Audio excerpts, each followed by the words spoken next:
Hello friends, कैसे हैं आप सब। उम्मीद है इस गर्मी के चलते आप अपना ध्यान अच्छे से रख रहे होंगे। चलिए, आज हम बात करने वाले हैं उज्जयी प्राणायाम के बारे में। उज्जयी प्राणायाम को सागर श्वास या विजय श्वास के नाम से जानते हैं हम। उज्जयी दो शब्दों से मिलकर बना है। उद जिसका अर्थ है श्रेष्ठता या शक्ति का भाव, और जया का अर्थ है जीत, विजय या सफलता, जो इसे विजय श्वास का अर्थ भी देता है। सांस छोड़ने और सांस लेने के दौरान समुद्री लहर जैसी ध्वनि के कारण इसे समुद्री श्वास के रूप में जानते हैं हम। वायु को गले के घर्षण के कारण इसमें ध्वनि उत्पन्न होती है, इसलिए भी हम उसको उज्जयी प्राणायाम कहते हैं।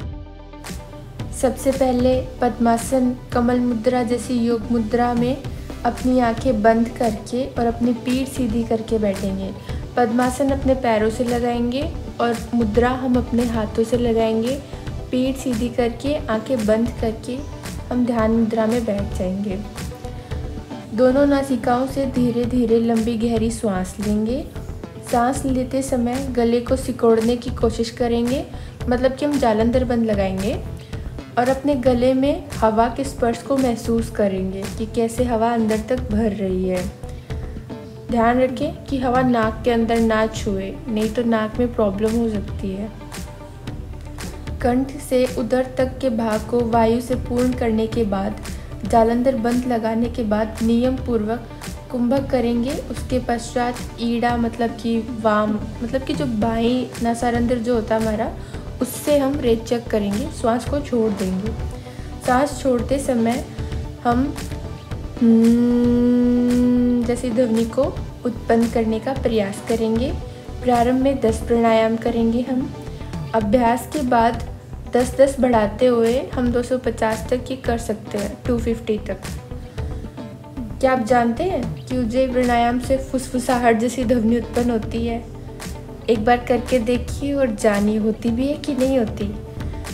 जो तट के अंदर को बाहर आने वाली समुद्र की लहरों की ध्वनि के समान लगती है। जब भी वो फुसफुसाहट जैसी आवाज़ आएगी तो हमें लगेगा जैसे समुद्र में लहरें टकराती है तो कैसी आवाज़ आती है, बिल्कुल वैसी आवाज़ हमें ये महसूस होगी।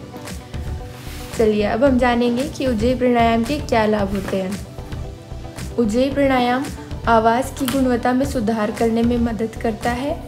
उज्जयी प्राणायाम ब्लॉक आर्टरीज को क्लीन करने में मदद करता है और कोलेस्ट्रॉल के स्तर को नियंत्रित करने में भी मदद करता है।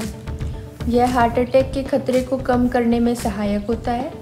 इससे थायराइड की समस्याएं भी कम हो सकती हैं। यह खांसी, बुखार, पुरानी सर्दी को कम करने में भी मददगार होता है।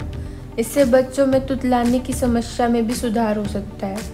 यह हाइपोथायराइडिज्म, अस्थमा, उच्च नाड़ी दर मतलब कि ब्लड प्रेशर और रक्तचाप के खिलाफ कार्य करता है। ये उज्जयी प्राणायाम को करने से इंसोम्निया जैसी बीमारियां दूर हो जाती हैं।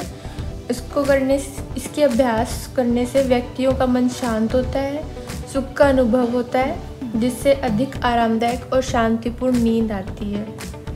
यह प्राणायाम इंटरनल एनर्जी को बढ़ाता है, बॉडी में पॉजिटिव एनर्जी के फ्लो को इंक्रीज करता है। यह प्राणायाम शरीर को हेल्दी और स्ट्रॉन्ग बनाता है।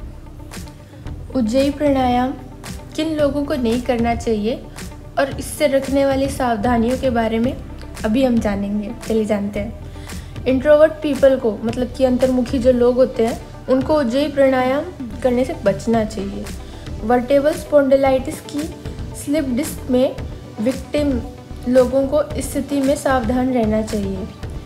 उज्जयी प्राणायाम करते समय आपको गले को ज़ोर से नहीं सिकोड़ना चाहिए। हाई ब्लड प्रेशर और हार्ट से रिलेटेड जो पेशेंट्स होते हैं, उनको उज्जयी प्राणायाम का अभ्यास नहीं करना चाहिए। अगर आपको अचानक चक्कर आने लगता है तो इस प्राणायाम को जारी ना रखें। इसके बजाय तब तक वेट करें जब तक आप वापस सामान्य स्थिति में ना पहुंच जाएं और सामान्य रूप से सांस ना लेने लगे। Thank you for watching.